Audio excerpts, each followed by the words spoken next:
Dun, dun, dun, dun, dun, dun, dun, dun, dun, dun, dun, dun, dun, dun, dun, dun, dun,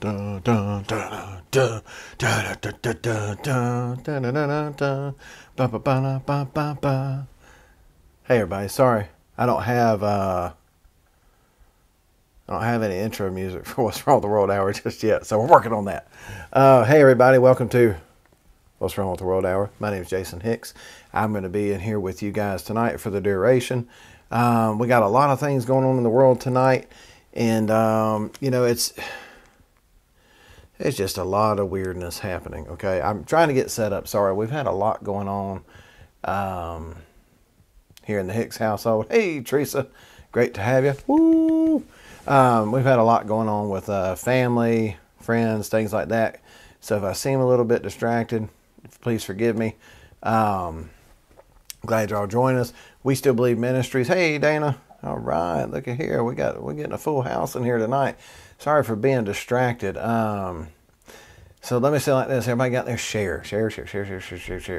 I don't have Paige here with me tonight. She is taking care of some family matters and I was over there with her doing that, so I'm a little bit late doing this. But we got a weird show tonight. What we're going to talk about tonight is we're going to talk about, do you believe what you believe? You know what's weird? That was actually the first sermon message ever given with We Still Believe Ministries. I believe it was the first one. That was the title of it. Do you believe what you believe? And with that is, so often we're told things. We're hey Deborah, things we're taught throughout our lives, and when you really start looking into these things that we're told to believe, it's like, wait a minute, why am I even looking at this? You know what I mean? It's so often that's kind of the case, and it's frightening in one sense, but at the same time it's liberating when you start to realize, you know what, please forgive me while I'm getting organized here. It's probably something I didn't need to be looking at anyway. And so, you know, when you are learning, something I maybe not needed to have learned. I think about all those poor souls that's caught up in the Trump patriotism or Jesus patriotism gospel. I don't know how that's got anything to do with Trump, but, you know, Jesus and Trump, you know, God used to have a man. This was something we talked about several months ago. We Still Believe in one of the Sunday morning services, was that, you know, God in the Old Testament, God always had a man. And I kind of tricked our folks there. Let me take that one down. And Matt. Hey, Matt. But I said, you know, how many people know that God always has a man? God always had a man. And everybody, yeah, you know, blah, blah, you know, and I started laughing. I said, well, so it's okay for someone other than Jesus to have the focus of our attention and our hearts? I don't think so. Amen. And that's one of the big things that I see with the Christian patriotism. Not that I don't think you shouldn't be patriotic, but what happens is when it's a thing like that, and you're comparing a man to David, you're comparing a man to Jesus or Samson, it gets dangerous, because then we will blindly begin to follow said person.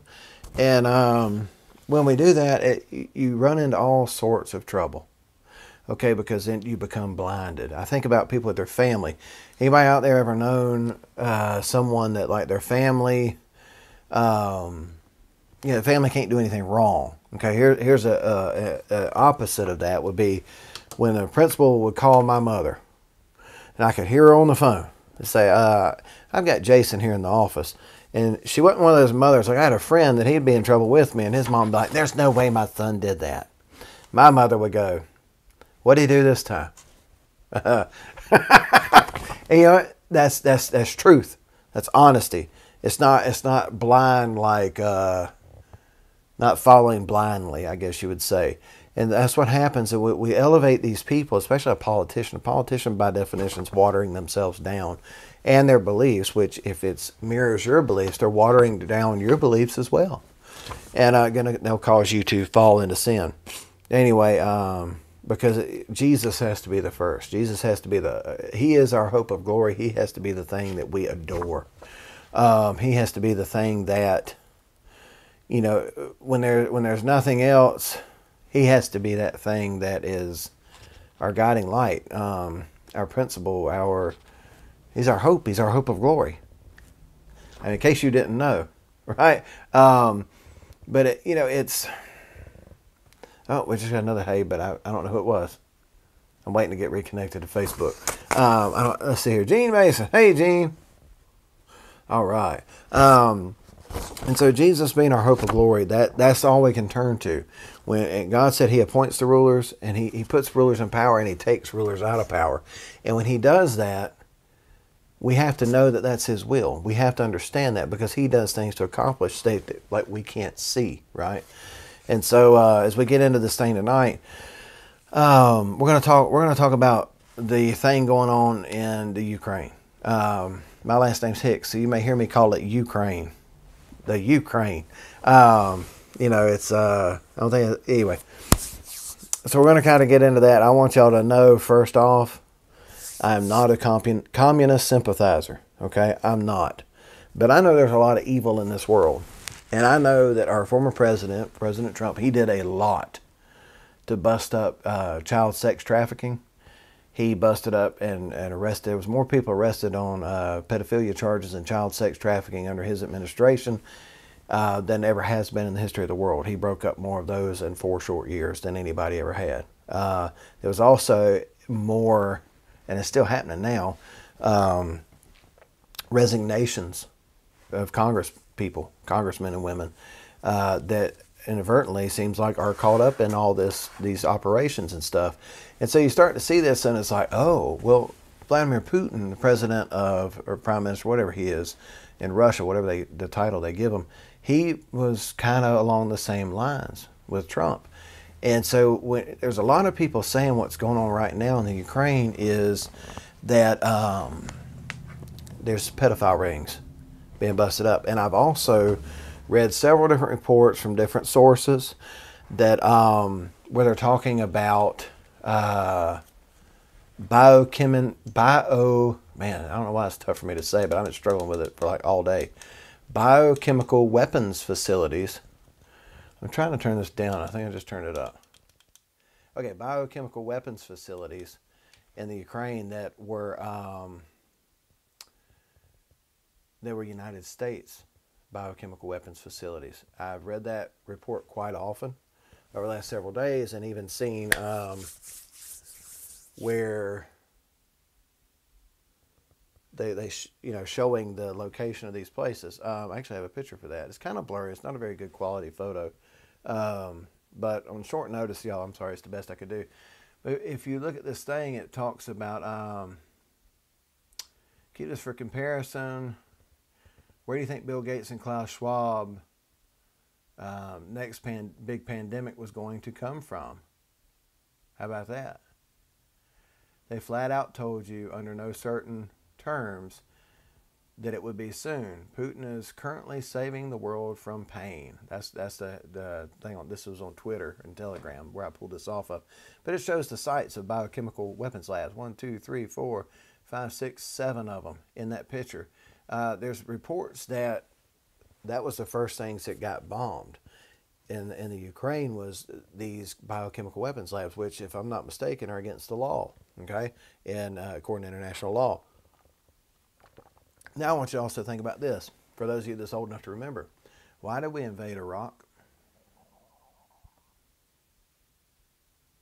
Wasn't it because he was using weapons of mass destruction and chemical warfare, right, on his people? He was unleashing that on his people. And here we are supporting it in the Ukraine. You also look at things like, the reason I say, do you believe what you believe, is because, and by the way, if I hadn't said it, share this. Maybe it'll get us kicked off every social media platform we're going to be on. But you start to look, and it's like, why is the United States concerned about the border of the Ukraine and someone invading it, and they're not worried about our border to the south or even to the north? it's racism to defend that border, but it's not racism to defend the border of a foreign nation halfway across the world. Why do we not take that same concern with ours? But then you look, just some notable politicians. I can think of three off the top of my head. I read an article, and I cross-checked it, just to make sure, because that's what you should do. President Biden, he has a child that works for a Ukrainian oil company. He sits on he's in a board of directors. That would be like me being on the board of directors of an oil company. Got no business being there, okay? Then you got Nancy Pelosi has a child that is old Skeletor.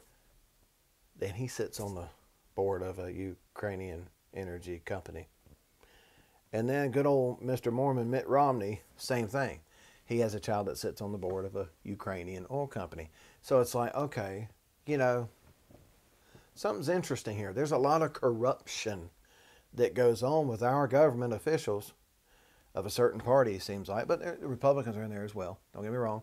But, however, why? What is the stakes here for Russia? Why are we so adamant to defend, I guess you would say? Why are we so wanting to defend Mr. Putin there? Or not Mr. Putin, but Zelensky, the Prime Minister of Ukraine. And, I was looking at this thing, and it's like, it's very interesting to me. Oh, man.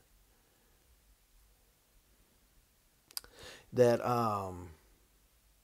it's like a haphazard thing that we're kind of just wading into it, but real slow, slow, and I guess maybe they're being deliberate. I don't know. Let's see. And it's very odd that why is it this? We're just doing like mild sanctions, right? We're just doing mild sanctions against the Russians for invading a nation, and it doesn't really make sense. And then our president himself, after he said this was the strongest, biggest, worst sanctions that's ever been known to the history of mankind, then he shuffled his papers and says, but, I'm sure they won't work anyway. Everybody knows they won't work, and I'm going, well, why are you doing them? Because it's just placating. But, I got to thinking about this thing. I've had some people kind of really get ugly with me about it.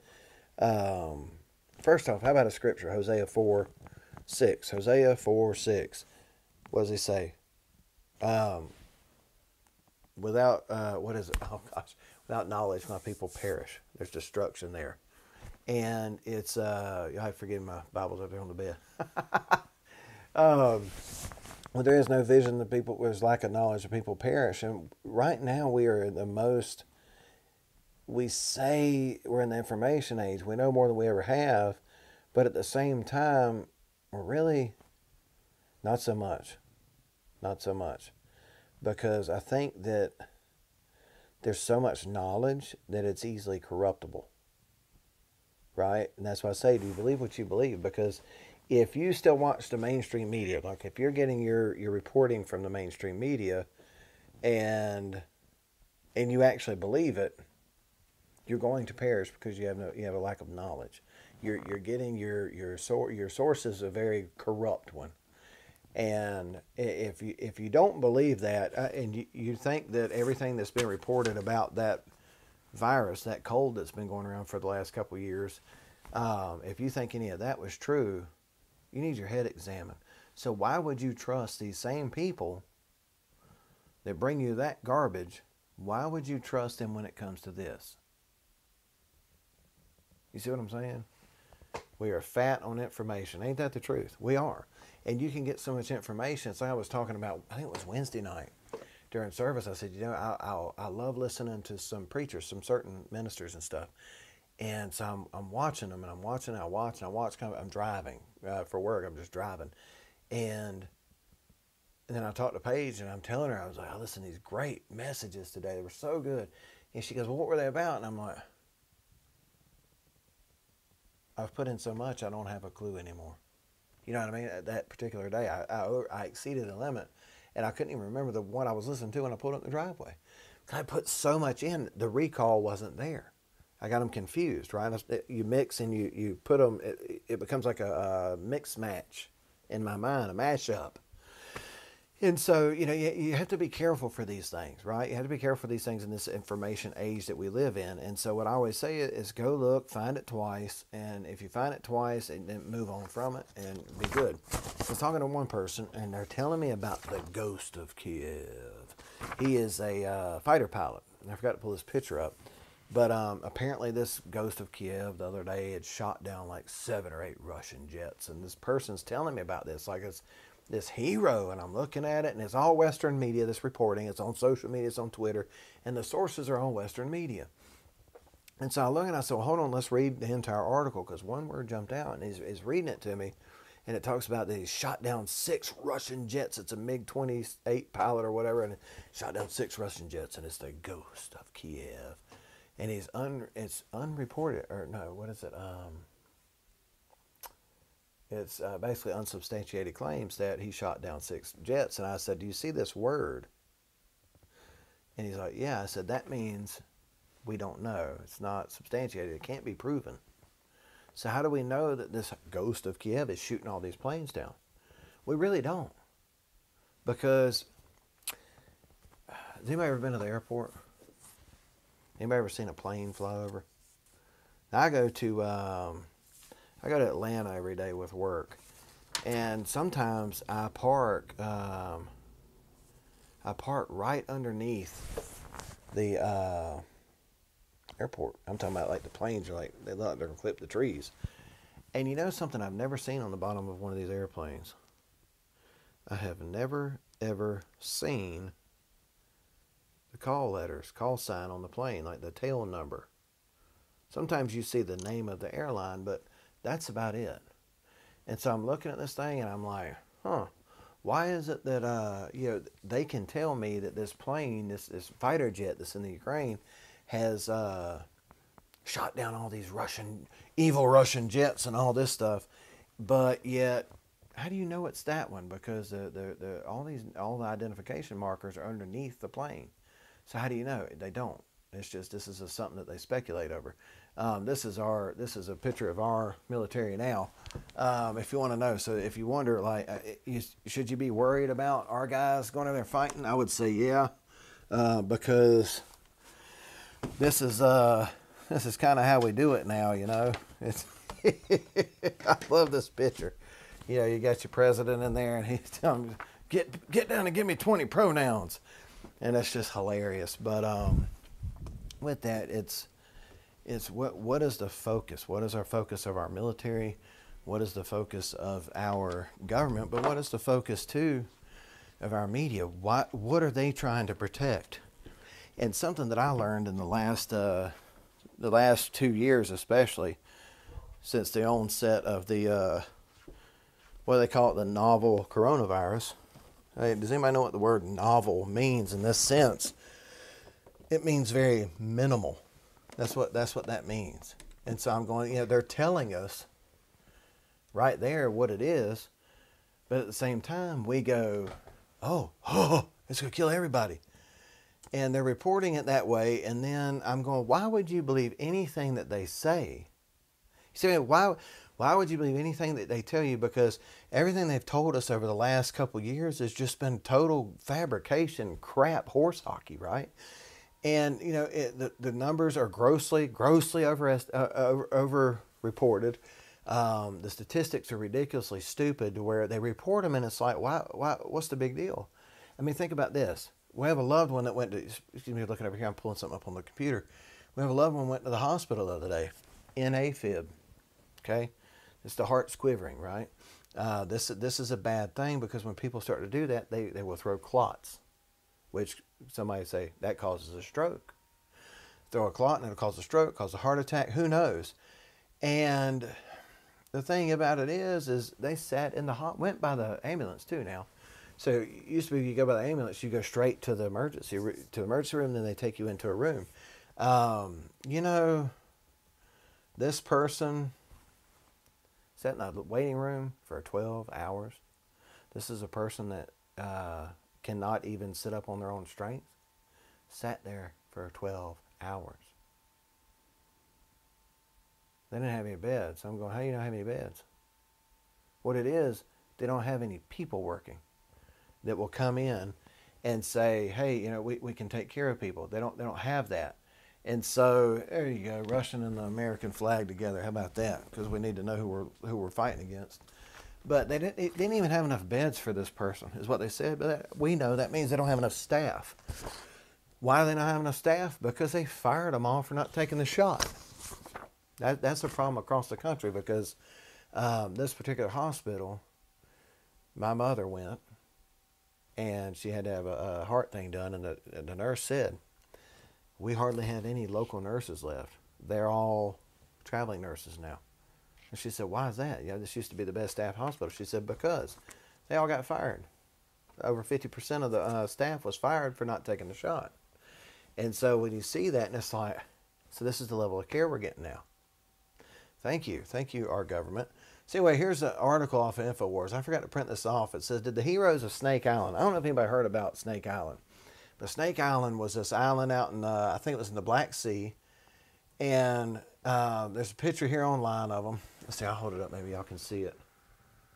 See those soldiers? Okay.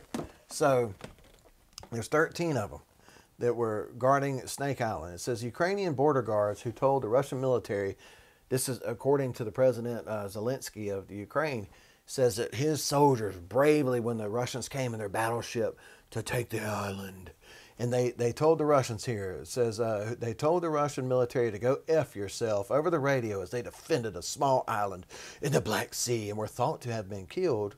They may now actually be alive and being held prisoner of war.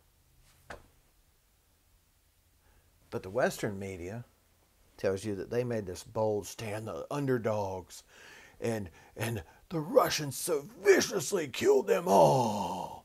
I'm going, oh man, you know, because this is terrible. And then I start looking, and then you look here online and on Twitter, they got that military ship that allegedly shot up the island and killed everybody. You can watch the videos on Twitter and Telegram of the Russians processing those 13 Ukrainians from Snake Island, processing them as prisoners of war. And so it just makes you wonder, how is it that, you know, in the buildings, everything on this island are intact and in good shape? You see what I mean? Smoke and mirrors. I was talking to somebody the other day, and they were telling me about the Russians are blowing up schools and killing kindergartners. Isn't that what they always report when there's a war? The Western media? Isn't that what they always report? I'm just saying, isn't that what they report? That it's always the ones that they don't like. That's who they're pushing. Remember, for the last 4 years, Russia. Everything's Russia. Alien spacecraft are coming. Russia. So anyway, they're blowing up schools and they're killing all the children. And I'm like, oh, that's evil. Yeah. But anyway, so I was telling the person, I'm like, look, this is the same media. If you'll remember, I want to say it was 2016. And I pulled the article up and showed them. There was the Syrians were attacking one of our forts, bases, military bases is what they said.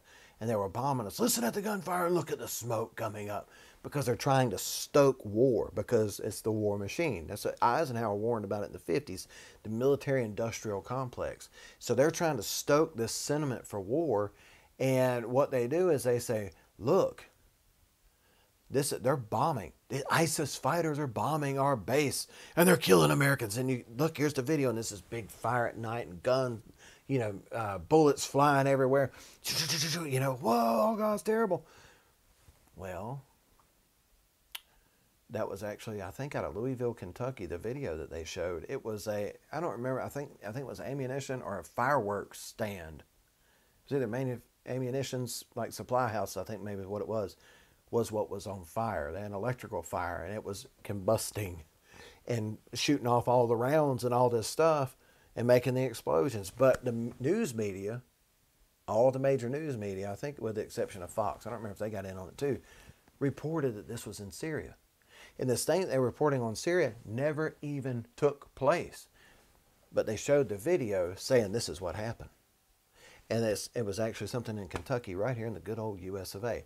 So forgive me if when our media says it was something, I look at it and go, yeah, it probably is the exact opposite of what you say. I think, people go, well, Russians, they're communists. And I'm going, well, I don't 100% even know anymore what is communism is where I'm at anymore, because I remember under President Trump, his envoy to Vietnam came out, and his envoy to Vietnam said that, let's get that off.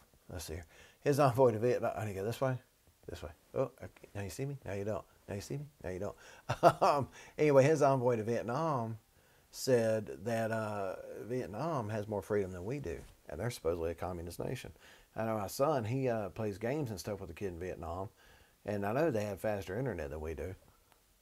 Oh, yeah. And a lot of these places, it's free. So anyway, let's see here. So we're talking about the schools. I got a report here. This is from Colleen McBreen. They posted it on InfoWars.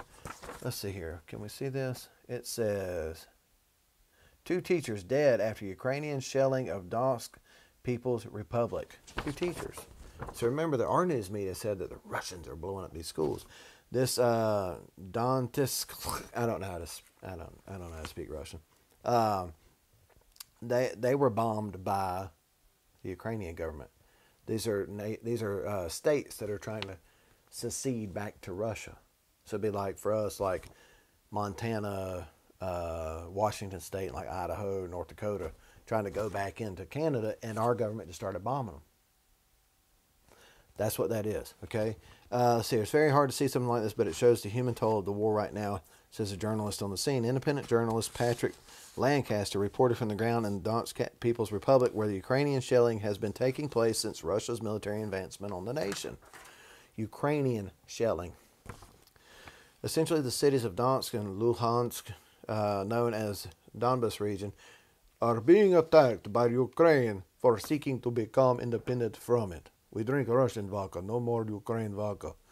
Considering Ukraine will not recognize the area's independence, the nation is technically shelling its own people. Speaking with India's Republic Media Network, Lancaster showed footage of what Donetsk locals say is a Ukrainian Scarab missile that landed in a civilian's backyard. Lancaster also documented the bombing of a local school, which allegedly resulted in the death of 2 teachers. Quote, all witnesses say this Ukrainian shelling, he reported. We've interviewed many. We can see all windows broken out, and unfortunately this attack was not in the night, and there were people here. This attack was during the day. Hit a school. Ukrainians shelling it, not Russians, okay? That's important. There are 2 teachers in this room, but they both lost their life. It is very hard to see something like this, but it shows the human toll of this war right now. Again, the witnesses, all the witnesses, this was done by a Ukrainian attack, and the apartment buildings near here were hit as well. And so when I see this stuff, that's what I'm saying. What do you believe? Because our media says that that was the Russians. But the people on the ground that don't have an agenda, they say it's the Ukrainians. So what do you do? You know, I mean, what do you decide? What you have to look at is who has been lying to me for a very long time. Who lied to us during the Iraq War? Who lied to us during Afghanistan? Who lied to us during the last 2 years? With the who lied to us with all that? Somebody say our media and our government. So why would I believe anything they tell me? They have so discredited themselves. It's like the picture I put up last week. I wonder if I still have it. It said, help the United, urgent alert, the United States. Here it is. Let's get this put up. U.S. facing massive shortage of conspiracy theories as all of them have come true. That's the truth. I mean, it's absolutely amazing. Then there's another one, and I don't have these videos because it's, I just didn't, lack of time. So video shows Russian and Ukrainian troops guarding Chernobyl plant together. Now, our media says that, what? The Russians came in. They took over control of Chernobyl. Don't you remember what happened last time they were there? They're going to poison the world and destroy everything through a nuclear holocaust. And it's like, oh no. And remember, our climate czar, John Kerry, Does Russia still have czars? Are we the only ones? Anyway, he said that the biggest threat about this whole situation is that climate change, CO2 emissions. Not people dying, not people being maimed and bombed and shot and civilians being caught up in it, Ukraine blowing up their own schools and stuff, but that they might pass a lot of CO2 into the atmosphere. I mean, it shows you what they feel. That's what they think of you. Moscow has released a video claiming to show soldiers from both countries guarding the defunct facility. Russian paratroopers are keeping watch over the Chernobyl nuclear power plant along with Ukrainian National Guard. The Russian Defense Ministry said on Saturday as it published a video supposedly showing soldiers from both forces guarding the premises. The Russian forces reached an agreement with the Nuclear Power Plant Guard Battalion of the Ukrainian National Guard, and the ministry's press service said in a statement. Both nations' soldiers are currently providing security at the power plant's units, spent fuel storehouses, and the protective dome built over the sarcophagus of the destroyed fourth reactor, it added. Hey, Joe.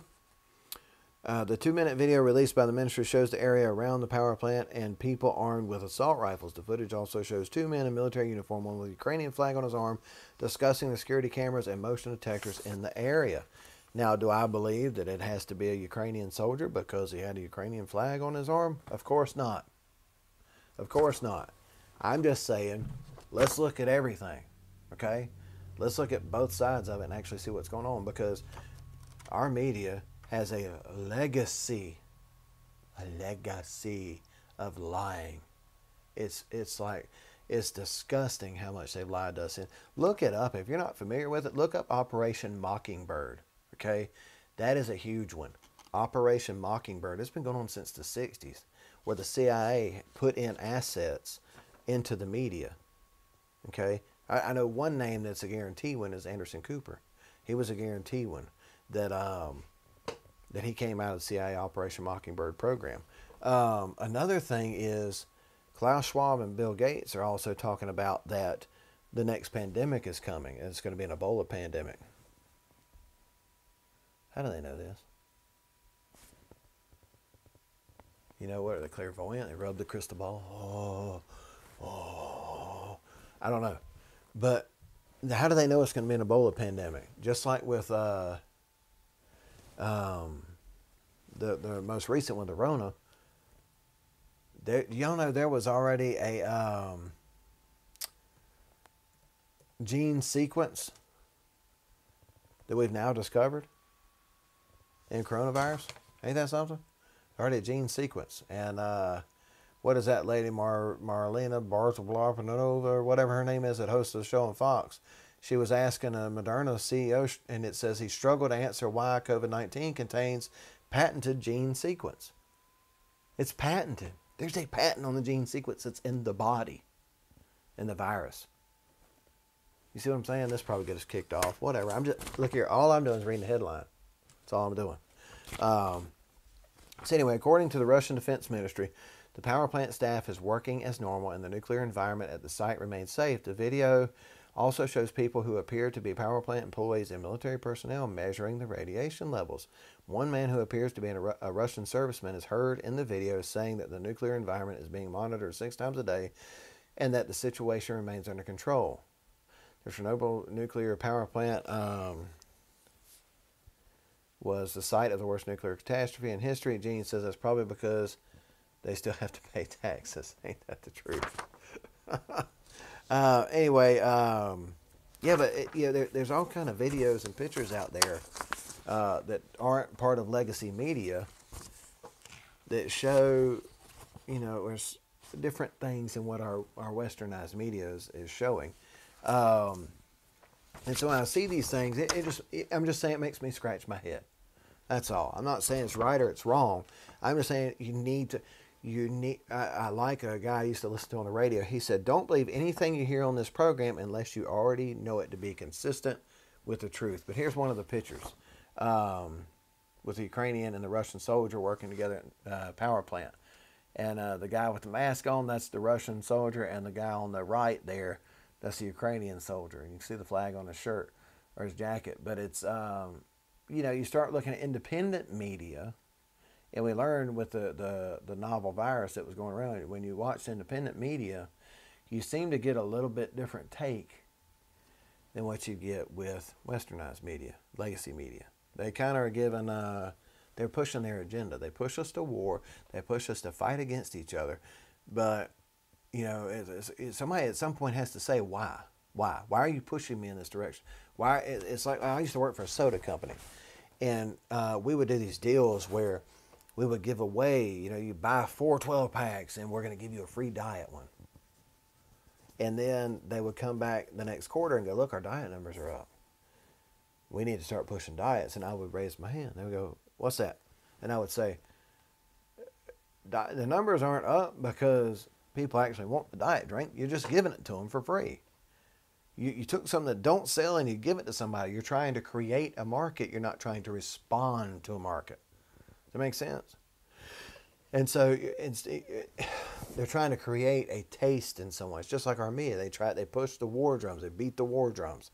And, you know, we showed you the other day with the programming, when we did that a couple weeks ago, about how, you know, they were all saying the same thing at the same time, and it just kept adding more and more screens of the newscasters saying the exact same thing.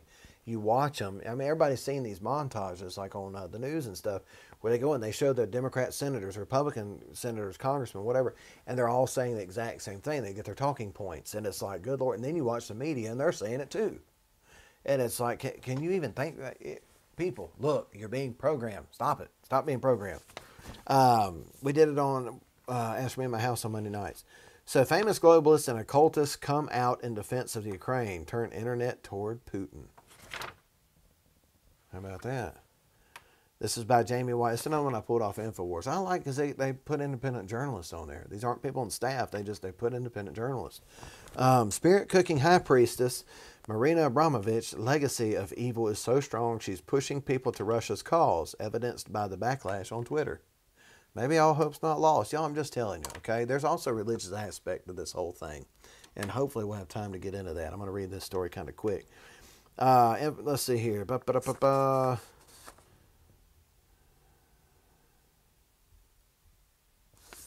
Okay. Well-known globalists and occultists like High Priestess Marina Abramovic are endorsing Ukraine in this conflict with Russia, prompting some on social media to consider rooting for Vladimir Putin instead. Abramovic, a Democrat, well known for her occult antics like spirit cooking ceremonies, denounced Russian President Vladimir Putin and called for social media to rally to Ukraine's side of the conflict. Quote, "An attack on Ukraine is an attack on us all," Abramovic said in a video circulating on Twitter. It's an attack to humanity that has to be stopped. Now, this is the Aleister Crowley disciple that when she does the spirit cooking, she says she follows a recipe which calls for the blood of an innocent young child. Calls for urine, fresh morning urine. You know, I don't know what the difference is. Semen, poop, menstrual blood. Yeah. And she's done this for politicians, by the way. Look it up. Look it up. Okay, spirit cooking. Anyway, and she's the one that wants us to throw our support for Ukraine. And here's a guy. This is a comment on Twitter from Wittgenstein. Marina Abramovic calls for common cause against Russia. Abramovic's dark legacy is so repugnant that many people commented that while they otherwise would not support Russia, framed as the aggressor in this conflict, her endorsement of Ukraine is making them reconsider. Yeah, but why are the Satanists? Why are they coming out against this thing? What you know, when the Satanists come out against it, people that claim to be Christians should go, hey, let me think about this. Let me think about this. This guy, he says, well, crap. He says, F word. I don't want to support Russia, but no choice now. He says, if she's against, kind of makes me think I should be for. That's another one. When Satanists got your back, you know you're on the wrong side. Ain't that the truth? Ain't that the truth? Let's see here. And then here's another guy that says, bet against her. Anything you do, bet against her. Because why? She's a dark horse, man. She's a Satanist. And she's coming out on the same side that our media is coming out on. I'm just saying, just take everything into account.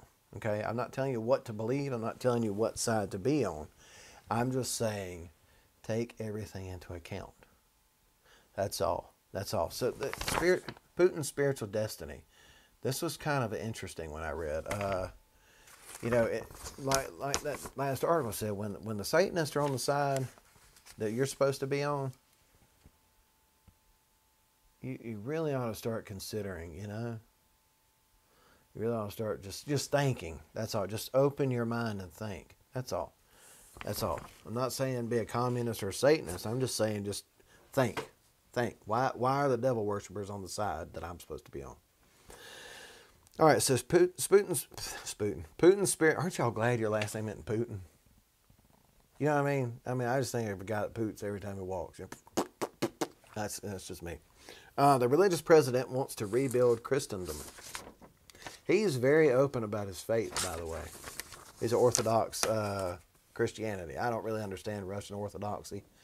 I know it's really weird to me. But if that's how they worship, is it Jesus? That's all I can say, right? I'm not like these people. Like when we left a Baptist church and went to Church of God, people said, "Do they believe in Jesus?" Yeah, they're just a little more excited about it. That's all I could really say, right? And these people, maybe I know that they're very legalistic. So over here, this orthodoxy. So maybe they're just a little more legalistic about it. All right, threatened by an uprising of his treacherous generals, the Christian Emperor Basil II, based in the glorious city of Byzantium, reached out to his enemies. So this goes back to 988 A.D., this story. I'm not going to read it all because I'm really getting short on time. But this was off of, trying to see what website I pulled it off of. Anyway, if you need a link, I'll get you a link. I'm trying to hurry and not mess this up. But anyway, his name was Vladimir. Let's see. I'll just read it. If Vladimir of the Rus would help him put down the revolt, he would give him the hand of his sister in marriage. This was Emperor Basil II. This was a status changer for Vladimir. The marriage of a imperial princess was unprecedented. But first, Vladimir would have to convert to Christianity. So he would have to convert to Christianity in order to take the hand of this sister in marriage. I'm going to pull it up on the laptop so I can see it better. But it was just so fascinating to me, the history of this. And this is when you look at these conflicts, you need to look at them as a spiritual thing. Don't look at them as, it's just aggression. It's not always just aggression. Sometimes there's a spiritual component to this. And it was kind of, it's very interesting. Here's the picture that was pulled off. It's very, very wild. That's a lot of the thing. We learned that with the Islamic stuff. That, their caliphate and all these things that they believed in that would happen, bringing the 12th Imam and all that. And so you have to look at these things. But this is the picture. This is their little Jesus statue they got there. I don't know. Anyway, so threatened by an uprising of treacherous generals, the Christian Emperor Basil II, based in the glorious city of Byzantium, reached out to his enemies, the pagans over in the land of Rus. Basil II was a clever deal maker. If Vladimir of the Rus would help him put down the revolt, he would give him the hand of his sister in marriage. This was a status changer for Vladimir. The marriage of a pagan to an imperial princess was unprecedented, but first Vladimir would have to convert to Christianity. This is from unheard.com. That's where I'm at.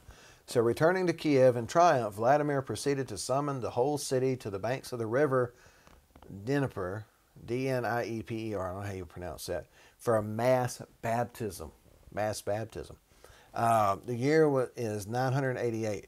This is the founding iconic act of Russian Orthodox Christianity. It was from here that Christianity would spread out and merge with the Russian love of motherland to create a powerful brew of nationalism and spirituality. In the mythology of 988, it was as if the whole of Russian people had been baptized. Vladimir was declared a saint when the Byzantine Empire fell. The Russians saw themselves as its natural successor. They were a quote unquote third Rome. So when this happened, as the head goes, the body follows, right? So this Vladimir, this first Vladimir, he gets saved, and he calls the people here to be baptized with him in this river. Somebody would say that's really getting saved, right? So because that was like the whole nation became Christian because he got saved. We know that that's not possible unless they just convert themselves, give their hearts to the Lord. Soviet communism tried to crush all this but failed. And in the post-Soviet era or period, thousands of churches have been built and rebuilt. Think about that. Though the West thinks of Christianity as something enfeebled and declining, in the East it is thriving. So here it's declining. The Christians are anemic here. We're dying. The church is dying over here because why? Look at our leadership, right? There's nobody pushing it, whereas over there it's thriving. It's thriving. Here it's dying. Why? Because we don't espouse the values of Christianity. We don't push it. We're lily-livered. I mean, look at the last 2 years. We could have ended what happened the last 2 years, but we didn't because we're more interested in believing what somebody else is telling us than we're just looking with our own eyes. Look out at this world. Okay, anybody I've ever had a discussion with about the earth, go look at it. What do your eyes tell you? Don't tell me what somebody told you. Tell me what your eyes tell you. That's all. Okay. Anyway, so let's see here. In the East, it's thriving. Back in 2019, Patriarch Kirill, the head of the Russian Orthodox Church, boasted that they were building 3 churches a day. Wow. Last year, they opened a cathedral to the armed forces. You think they do that over here? You think our government would open a church for the armed forces? I doubt it. An hour outside of Moscow, religious imagery merges with military glorification. War medals are set in stained glass, reminding visitors of a Russian martyrdom. And a large mosaic, more recent victories, including 2014, the return to Crimea, are celebrated, and blessed are the peacemakers. This is not. This is not their government. Their government is endorsing it. Christianity. Their version of Christianity. It might be a little weird. I don't know. At the heart of this post-Soviet revival of Christianity is another Vladimir Putin. Many people don't appreciate the extent to which the invasion of Ukraine is a spiritual quest for him. That's what I'm saying. Find the spiritual component to it. Right, wrong, and different, I don't know. Okay, I'm throwing something out there. Okay, because I'm going to tell you there's no spiritual quest for any of our leaders. Okay, if there's a spiritual quest involved, I'm going to look into it. I'm just curious. I want to know. Let's see here. So, let's see. Many people don't appreciate the extent to which the invasion of Ukraine is a spiritual quest for Vladimir Putin. The baptism of Rus is the founding event of the formation of the Russian religious psyche. The Russian Orthodox Church traces its origins back here. That's why Putin is not so much interested in a few Russian-leaning districts to the east of Ukraine. His goal, terrifyingly, is Kiev itself. Because there's some of the areas that want to come back and be part of Mother Russia, drink vodka, whatever. He wants the whole thing. He's on a quest. When people get on a, let's see here, Dana, I missed some stuff. Maybe they're too privileged and entitled. And Gene says, but only the white people, Dana. I'm repressed. Y'all are crazy. He was born in Leningrad, a city that has reclaimed its original saint's name, to a devout Christian mother and atheist father. His mother baptized him in secret, and he still wears his baptismal cross. Since he became president, Putin has cast himself as the true defender of Christians throughout the world, the leader of the Third Rome. Okay, you start to get into biblical prophecy as well when you get into this, and I'm not going to get into that tonight. I don't have a lot of time. Maybe we'll do that next week. But another thing, if people are telling you this is Gog of Magog war, that takes place in Israel.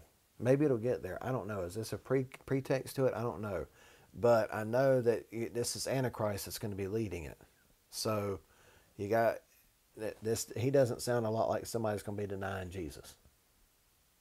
Okay, because he talks about wanting to spread Christianity to the world. Putin himself has cast himself as a true defender of Christians throughout the world. as Third Rome. His relentless bombing of ISIS, for example, was cast as the defiance of the historical homeland of Christianity, and he will typically use faith as a way to knock the West, like he did in this speech in 2013. Quote, this is a quote from Putin.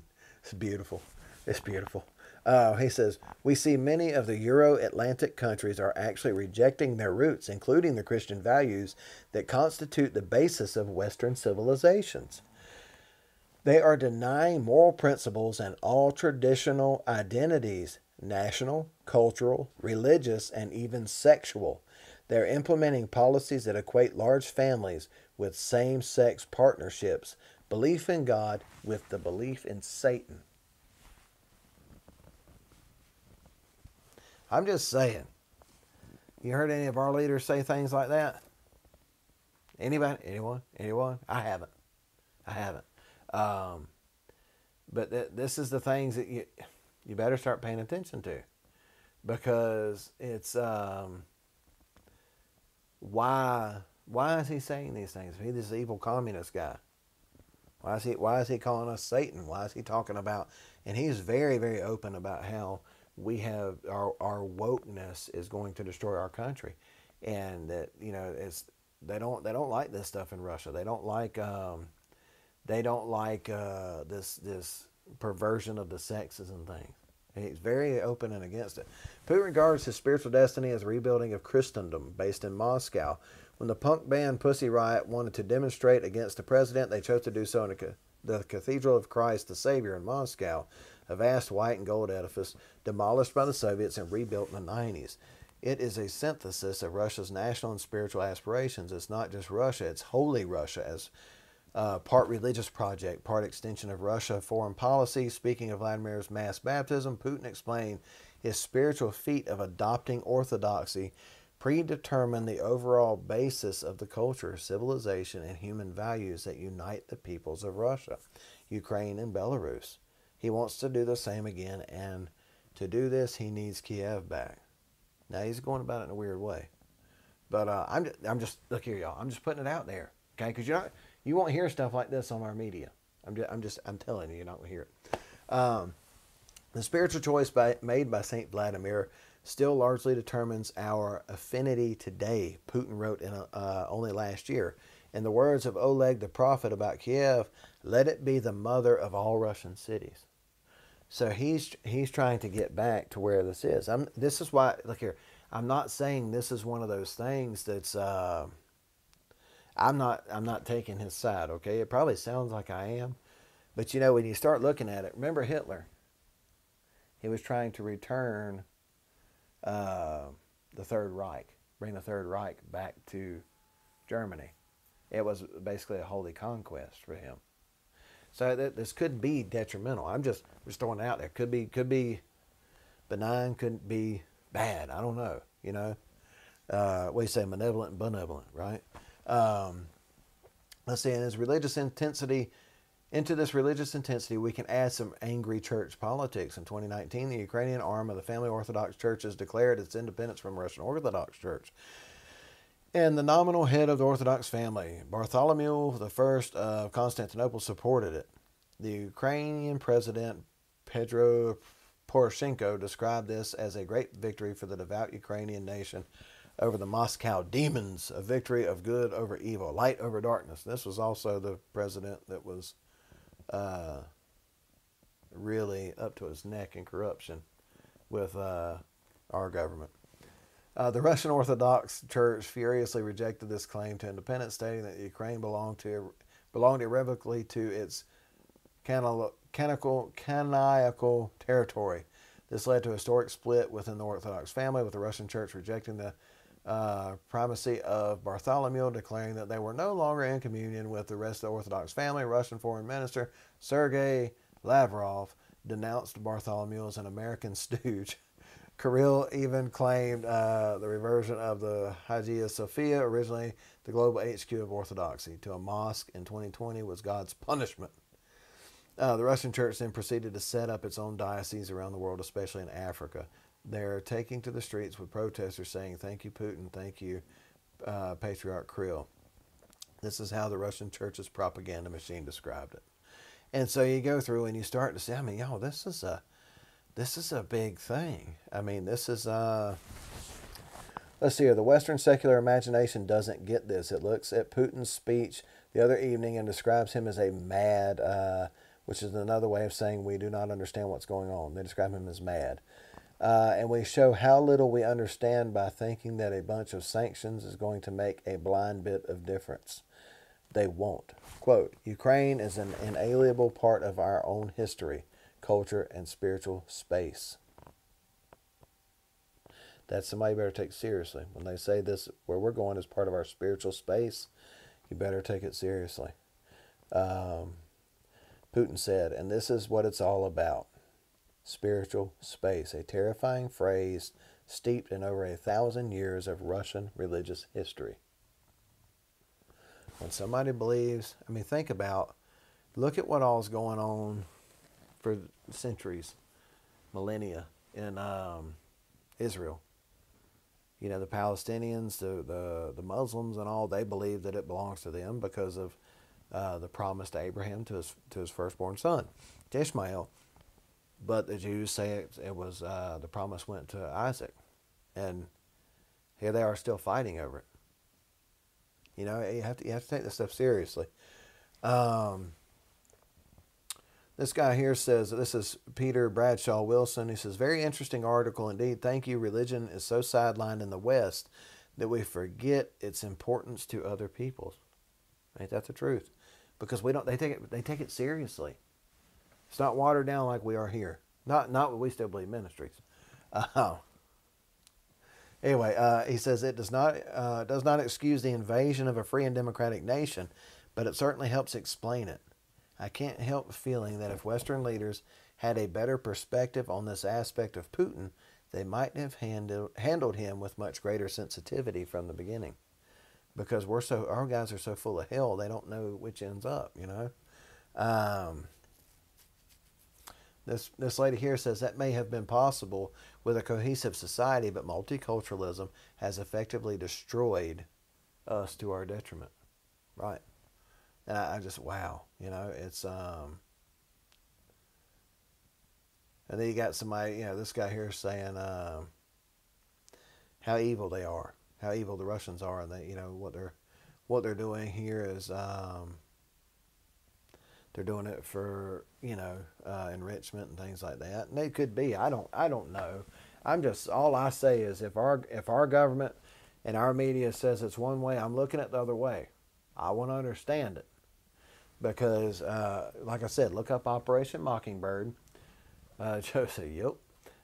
Look up Operation Mockingbird. Look up these things, and you see how our government has just been so deceitful with us, and essentially just treacherous with us, and they've lied to us for so long, y'all. I mean, really forever. But it's been very bad for the last 70 years or so. You just have to pay attention to it. This person says dismissing him as a psychopath is a cop-out. Worse, it is counterproductive. Understanding what drives him may help us deal with him. Also, his criticisms of the West appear to be spot on.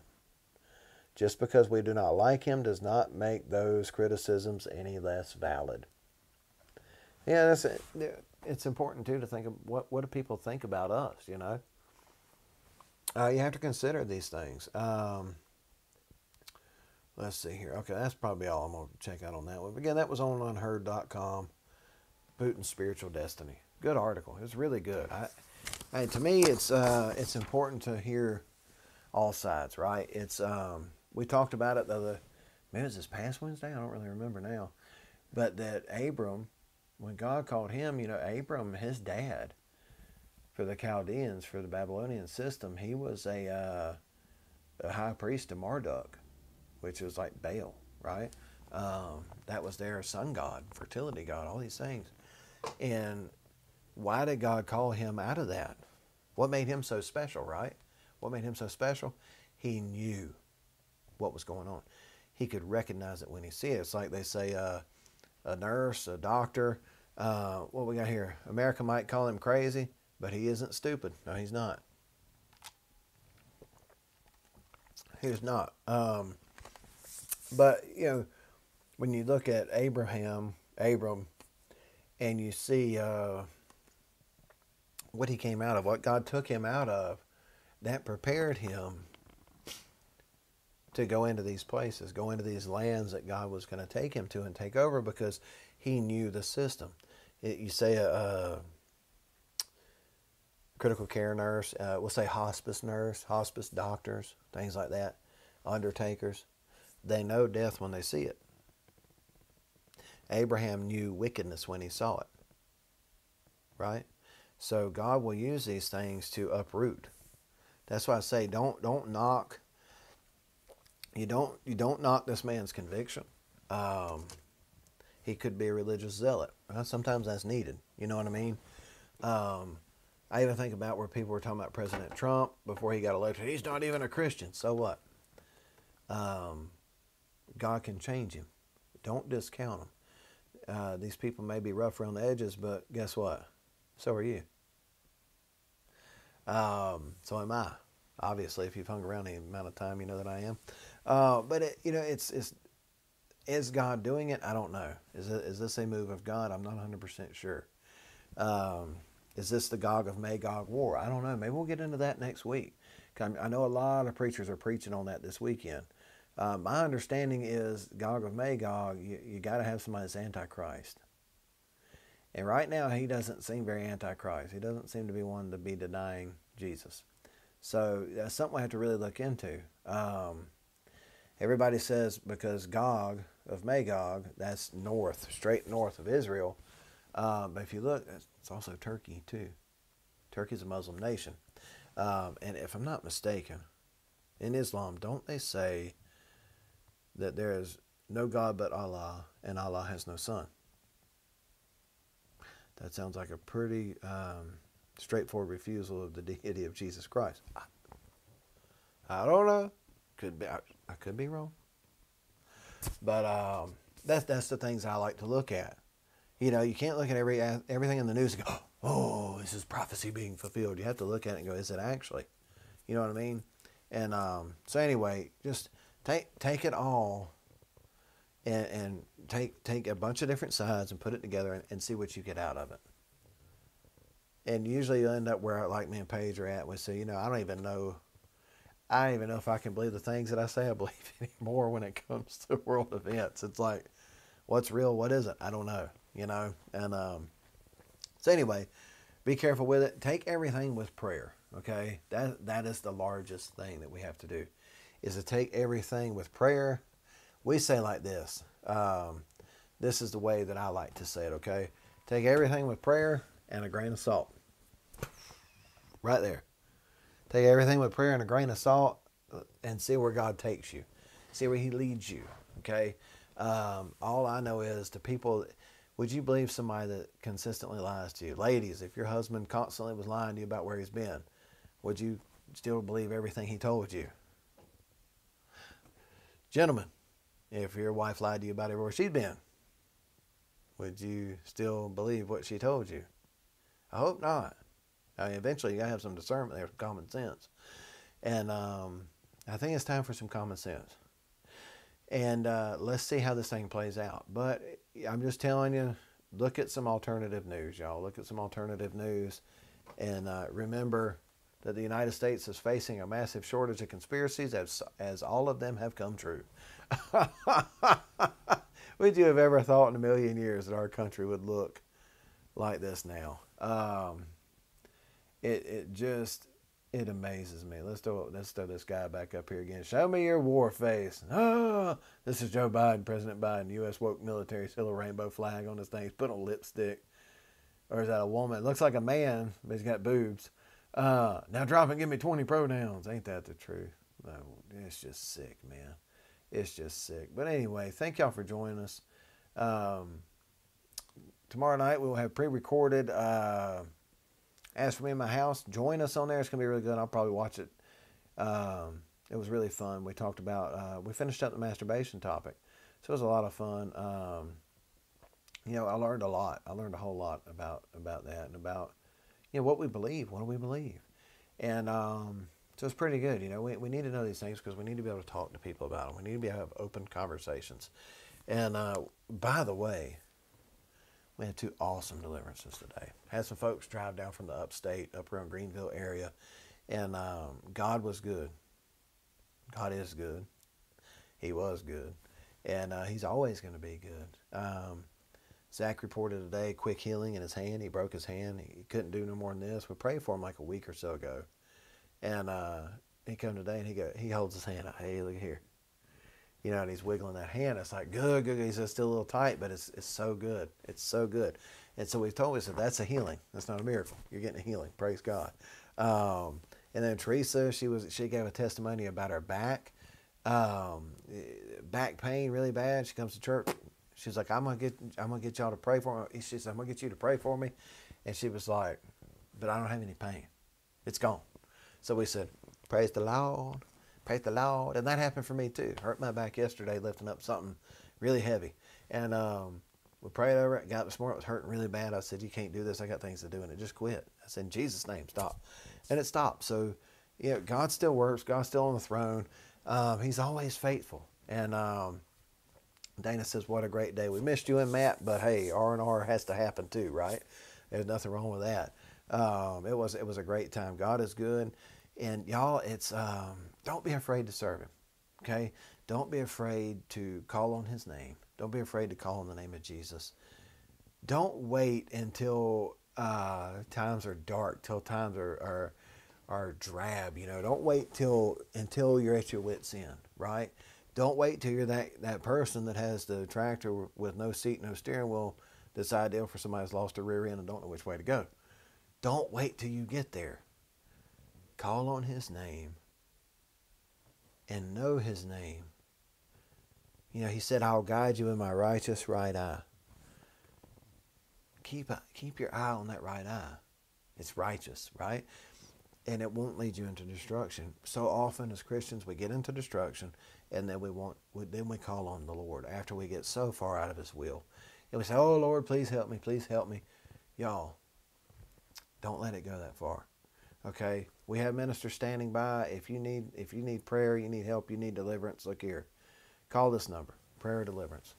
We would love to minister with you. We have teams of ministers. We had 2 going today. We have several ministers. We'd love to help you in any way that we can, because that's what we do. That's what God called us to do. So anyway, let me shut up because I'm way long. Thank you for joining us for What's Wrong with the World Hour. I've been your host, Jason Hicks. Check us out, westillbelieveministries.org. We're on Rumble. We're on Facebook. We're on YouTube. Trying to get all these things. And eventually we'll get to everybody's living room, right?